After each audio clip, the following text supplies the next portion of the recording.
আজকে সপ্তাহের শেষ দিন শনিবার, তাই ঘরের সবজি জিনিসপত্র টুকটাক সপ্তাহের সব কিছুর শেষের দিকে, তাই আজকে একটু বেরিয়ে পড়লাম মার্কেটের দিকে কেনাকাটা করতে। আজকে শনিবার তাই একটু ঘুমোতে লেট হলেও সমস্যা নেই, কালকে সানডেতে তো আর কাজে টাজে যেতে হবে না, বেশ আরাম করে লেট করে ঘুম থেকে উঠলেও কোনো প্রবলেম নেই।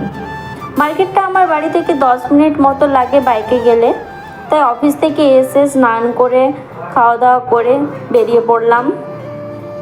সবজি টবজি কিছু কেনাকাটা করার আছে, কালকে হবে চিকেন, সানডেতে চিকেন হবে। আর ভাবছিলাম বিরিয়ানি করব, ঠিক আছে। দেখো এই শাড়ির মার্কেটে দিয়ে যেতে যেতেই এমন শাড়ির দিকে তাকিয়ে নজরটা যায় যে আর চোখ বেরোতে ইচ্ছে যায় না, মনে হয় কবে আমি শাড়ি কিনবো। তবে কেনার আছে শাড়ি, টাইম লাগবে, তো সেই টাইমেই কিনবো, এখনও সময় আছে কেনার মতো। চলো, এই স্যাটারডেতে একটু ভিড় হয় বাজারে প্রচুর, তো সবজিতে কেনাকাটা করি, শীতকালে সবজির দামও প্রচুর বেড়েছে, তো কিছু জিনিসপত্র নিয়ে বেরিয়ে পড়লাম। তাছাড়া এমন ভিড় ছিল, অন্যান্য যেখানে গিয়েছিলাম কেনাকাটা করলাম, খাওয়া দাওয়া করলাম, কিন্তু ভিডিও করা হয়নি, ভিড়ের মধ্যে ক্যামেরা খুলে পসিবল ছিল না।